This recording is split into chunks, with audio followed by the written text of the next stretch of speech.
Hey there, folks. It's your favorite clubhouse crony and part-time ball finder, James, here at the Back Nine Life with the next episode of the podcast Teed Off, where I delve into the news that is worth hearing according to me. No filter, no fluff, and as always, no political affiliation. Before we get into it, I want to thank a couple people that actually got in touch with me this week and said to keep up putting out some content, and they really liked it. My buddy, Chad Mowry. Chad, thank you. Calling me up, saying keep it up. Loved hearing it. And of course, then right after he did that, he said, hey, I bought a new house. I'm going to need you to maybe come take a look at some stuff. That's Chad. He's an engineer. He's not a salesman. But he played it right. He started with the stroking me before he got into the meat and potatoes of some of the things he's wanting to get done. But anyway, thanks, Chad. He's going to be playing at Brody's on Saturday night. I believe that's August 31st. May not be. But he's playing at Brody's in Jonesboro, Illinois that night. And if anybody out there that wants to hear some good music, go see Chad. He's pretty good. Also, my buddy, Big Nasty Nathan. The big nasty. He, as always, is my most loyal subscriber. He said, too, keep up doing what I'm doing. Thank you, Nathan. He is a salesman, so he's stroking me for something down the road. I don't know what it is yet, but we'll find out sooner or later. My buddy Dave Prather. Thank you, Dave. For you, Dave, I'm going to do a second part to that. 10 more things that I wish I would have known about marriage and divorce. Part 2. I'll come up with the content sometime later this week and get into it. But we are here now to do the news. Let's see what we got today. Looks like only 5 stories. I obviously didn't want to read much news this week, which the news always kind of sounds the same sometimes. That's why I try to put a little spin on it. We have U.S. homes. We have BRICS, U.S. dollar, Trump tariffs, Little League softball, and what is this one? Welcome to Menodivorce. You're going to want to hang around for that one. That's the last one. A nice article about menopause and how that is increasing divorce rates. Who knows? We'll check it out and see. Only 28% of U.S. homes now affordable for typical American household as buying power drops. Yeah, there's nothing like looking on Zillow if you really want a good cry. The American dream isn't dead. It's just been listed on Airbnb now. The investors have a hold of it. What I've come to notice in the housing market, definitely prices shot way up during COVID. Whenever you get a new influx of money, that's going to happen. Whenever you get damn near 0% interest rates, that's going to happen. Housing prices are going to explode. Inflation's going to explode. Everything's going to explode because you just keep injecting trillions and trillions of dollars into the economy. But that ends up going, well, first thing that happens whenever this money gets injected is it goes into the stock market. It goes into equities. It goes into risk assets. And that's where you see it first. You don't see inflation on real goods and services usually until about a year later. So the housing jumped up pretty much right as interest rates went to zero because they're real assets, things that investors want to buy. And if they have the purchasing power, if they have the loan capabilities with the banks to buy, they're going to buy. And the more and more that comes along, the less and less the middle class can afford homes anymore. And this is a problem in the country. It's always been a huge problem in the country. My father, I remember he was talking about whenever he bought his first home, and interest rates then were like, 22% or something. But, of course, the home only cost $27,000. 22% on $27,000, that's manageable. Now, 22% on a $600,000, $700,000 mortgage, that's not quite as manageable. So we don't see interest rates that high, of course, and we never will again because we'll have a great big recession to drag those prices back down because people will stop buying. Nobody can afford $22,000 on a $500,000 house because what are you talking about? You're talking about $110,000 in interest a year. But another part of the problem with housing is that there's just so many regulations in your cities. I was flipping houses during COVID, and the hoops I had to jump through with inspectors. I'll just give one quick story. I was actually building a loft in downtown St. Louis, right by Barnes Hospital, that an investor in San Francisco had bought. He had to rebuild out the whole thing. And I went in and I was kind of green as a contractor as far as the permitting process. And he was very understanding. The guy really wanted me to do it because I had worked for him before for somebody else. And he said, I want you coming in and doing this. I said, okay, but I was like, I'm not that familiar with these permits and things like that. He's like, I'm a developer out in San Francisco. I'll take care of the permits. Cool. We get into it and I start building out this loft. The inspectors come by a couple different times and he's seen me. I'm doing the carpentry work and he's seen me and boards I was using. And he waited until the very end to say, hey, part of the code is that you have to have fire stamped resistant lumber if there is already fire stamped existing lumber in the existing building. I didn't know anything about this. Hell, I'll tell you the truth, at the time, I really didn't know there was fire resistant lumber. I thought wood burned. I mean, I guess it doesn't. But maybe wood burns a little slower. He ended up making us go back and do this whole thing with fire-resistant lumber. And that lumber was about 4 times more than just the lumber you get at Lowe's. So it just pumped prices up. And these sort of things happen all the time. These prices just keep getting pumped up and pumped up and pumped up on these houses. And littler guys are not having their wages move at the pace to afford it. And the interest rates are too high to pay the prices that are there for them. All these investors are picking up these properties, paying cash for them, starting to try to VRBO it or Airbnb it and stuff like that, in which I think that market's getting hugely saturated. But what do I know? I don't own one. I do own a studio apartment that I have a renter that got in there in May and pays me rent every month, and I have never seen him. He just keeps kicking out money to my studio apartment in the back every month. So greatest renter I've ever had. So yes, obviously homes are a problem. And they're going to stay a problem. That's that one. Number 2, BRICS declared war on US dollar. It looks like money is talking right now, and what it is saying is adios amigo. The US dollar isn't losing purchasing power. It's just outsourcing it, same as everything else. BRICS is a group of countries that are trying to put together a different form of currency to be the global reserve currency to replace the dollar. I've said before in a podcast that you won't replace the dollar because there's too much debt around the world in dollars. And whenever you take out a debt in US dollars, you have to pay back in US dollars. If you take out a debt in yuan, you have to pay back in yuan. If you take it out in yen, which is why Japan's economy still can be propped up, is because you can take out loans on this cheapest currency and be able to go and buy assets somewhere else after a conversion, then convert it back to yen and still pay back in the cheaper currency that debt, if that made sense. That's what's called a carryover trade. It's been going on for a lot of years. Japan started to try to raise interest rates. I don't know exactly what they're doing right now, but if they raise them too high, then that goes away and Japan's whole economy will falter. But that's what these countries are doing, and they're trying to get the dollar to go away. Like I said, dollar won't go away, not until we want it to go away. And what that will ultimately probably look like is us developing a cryptocurrency of our own, our Federal Reserve developing a cryptocurrency of its own, not using Bitcoin or anything like that. They're just going to make one up. And then they're going to say, well, you have to trade in your dollars now for this cryptocurrency. And we'll tell you how much it's worth. They did it before with gold. They made gold illegal back in the 40s, I believe. Made gold illegal, said you have to sell it to us at some price, like $32 an ounce at the time. And the minute they got all the gold, they jacked the price up on gold to $70.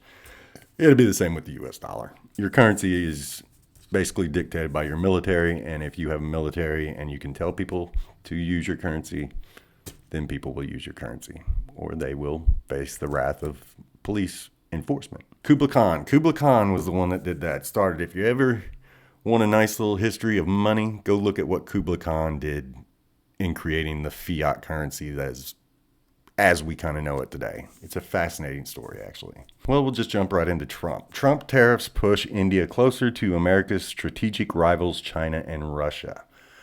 Russia, China somewhat, and India are a part of this BRICS thing going on. And Trump is kind of trying to punish with higher tariffs for India. And it looks like India is not really happening. I mean, if tariffs were a dating app, then these countries would just be swiping left for us. They'd say, no, swipe left. Because allies just don't like invoices. India is a major piece of the next wave of global trade and everything else, because China has gotten to the point where they have a middle class. They no longer just have a lower class. And this middle class is becoming like our middle class was back in the 70s, 80s. They want nice things. They don't want to work as hard. They don't want to do that. China's built great, big, beautiful things that their people want to take advantage of. India, they're still riding around on trains hanging upside down from rail cars. They still have 45 people sitting on top of one train car going down the road. If we're not going to go into fully automated, AI-driven factories just yet, then we have to have cheap labor somewhere. And we probably can't just go all in on that AI stuff yet, because I said it before, we have an energy problem before we can really get into the higher realms of AI and automation. We have to upgrade an electrical grid. We have to upgrade an entire energy infrastructure around the world before we can really get into what AI and that stuff can do. So we're still looking for cheap labor. India, I mean, they've got billions of people. They've got a lot of people, and a lot of them seem to be out of work. I don't know our exact foreign policies going on, but it seems like Trump is trying to push them a little too hard, and now they're pulling away, and you're starting to see this formation in Asia. One superpower already, obviously, in China. Russia, could it still be considered a superpower? No, I don't think so.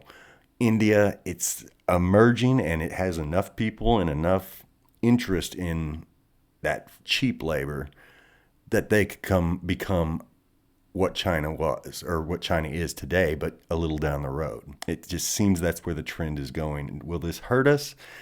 It really depends on that automation and that AI build out. If we can get that automation going and the AI infrastructure in factories, cheap labor in India still will not be able to compete on a global trade scale with free labor from robots. Little League softball recruitment controversy. Yes. Team Oklahoma, it seems, did a little unfair stuff, recruited some players from districts that were outside of their realm to try to win the softball World Series. This is nothing new. This happens in every district in the United States of America, and we all know it. Most parents I've known have participated in some way if their kid is athletic enough or good enough. Is it right? There's huge believers that Little League softball is about fairness, community representation, and integrity above all else. And there's a group of people that are just about winning. And which one is right? I mean, who is to say?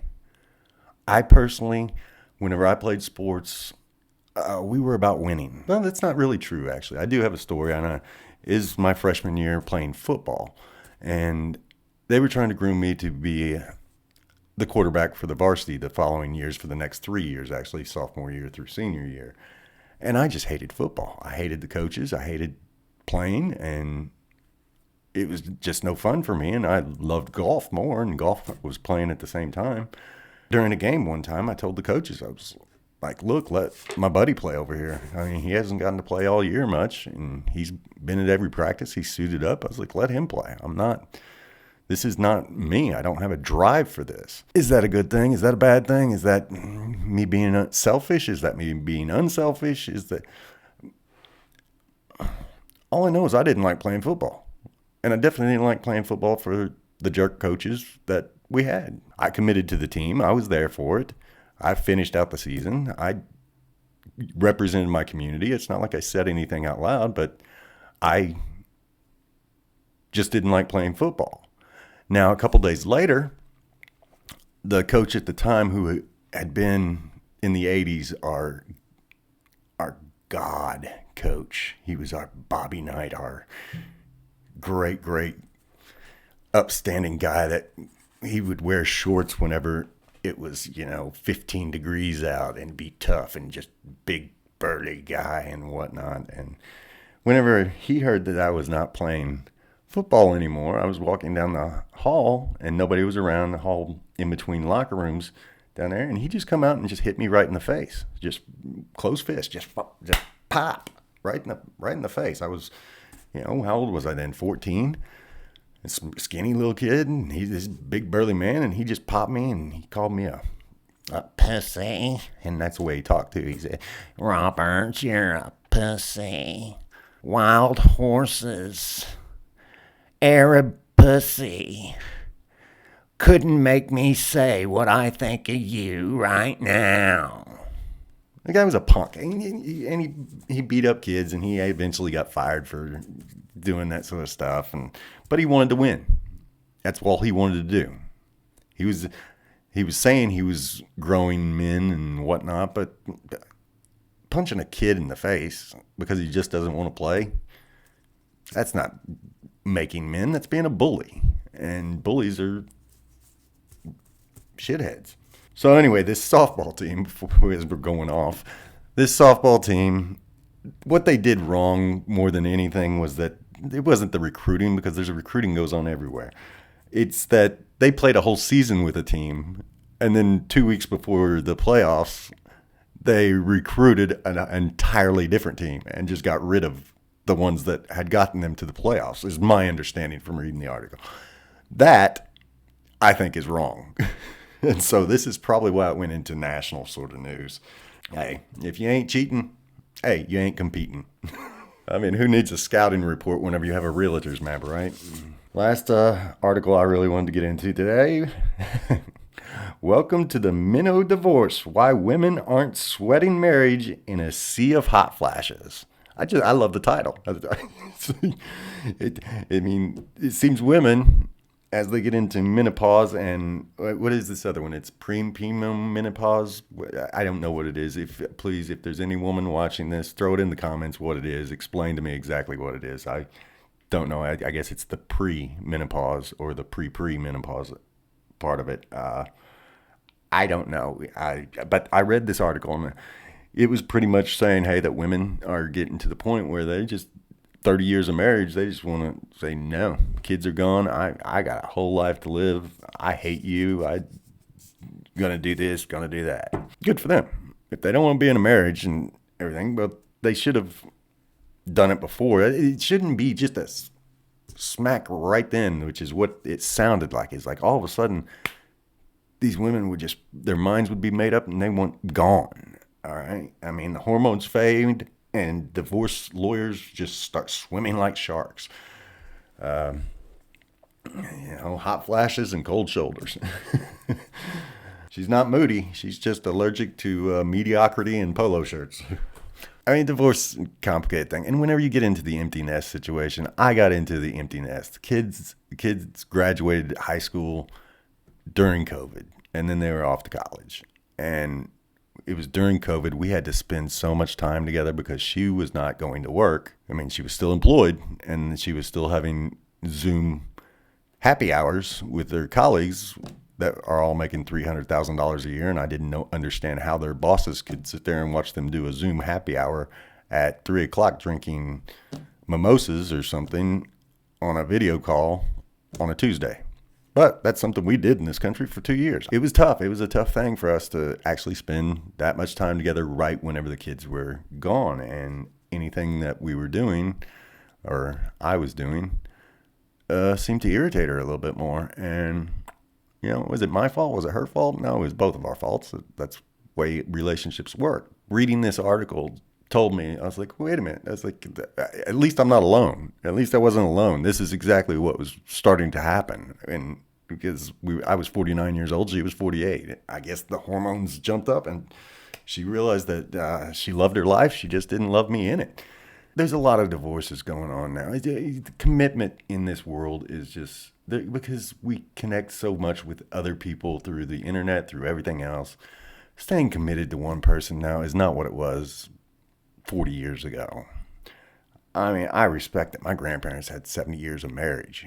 That's amazing. I know so many of my friends that had grandparents and parents that have been married forever. That the fact that they could go through everything they went through and still like each other, I mean, that's amazing to me. That's amazing. Now, the term Menodivorce, I don't know who came up with that, but I love that one. Menodivorce. Not minnow like the little fish, like menopause. Menodivorce.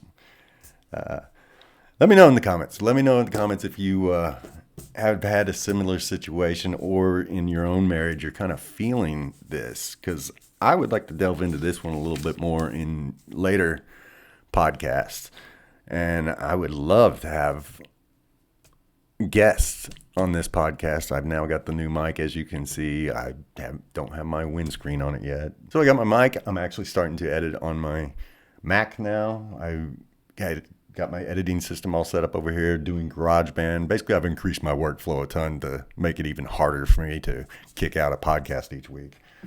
But I got the new mic, got the iPhone, doing the cinematic video now, making me look a little bit more professional, if we can say that, which, hey, nobody's ever accused me of being a professional. Somebody did accuse me this week of being a liberal, and I won't say who. You know who you are. Somebody accused me of it, and that was the first time in my entire 50 years that anybody had ever called me a liberal. Now, like I said, I don't do political affiliations here, but liberal, that's not me. It never has been me. Libertarian, I've been accused of that many times. And I actually kind of wear that with a badge of honor sometimes. But liberal, that's what I was called, liberal. Never been called a liberal, never been called a professional. There we have it. Thanks to all who've been subscribing and commenting. It's all started to come together now. We are growing. Like I said, I'm still not looking at the analytics until, I think, about 3 more weeks. Until I'm going to look at them really again to see how the channel's moving. I'm going to just keep trying to pump out some content, and appreciate all you guys. If you haven't, subscribe. If you haven't, comment. If you haven't, just hit the thumb. Bap, bap, bap, bap, bap. Starting to really build a little bit of a following, and I'm enjoying it, enjoying giving you guys content. Thanks to all that has actually tracked me down. Like I said, Dave came out to me at the golf course. He was walking over. I was in the golf cart, and he came walking, saying, "Jim, he might have been walking across the fairway while somebody was getting into him." No, he wasn't. I'm just joking. But he came over out of his way and said, "I love it." He's like, "Are you teed off?" And I was like, "I am now, because I just made a bogey." But then I realized what he was talking about. And I said, "Wait a minute, you're watching?" It's cool. It's cool. So thanks a lot to everybody. And I'll try to get this out in the next couple days. Like I said, the workflow is a little bit heavier, but I'm going to try to get it out. All right. Take care.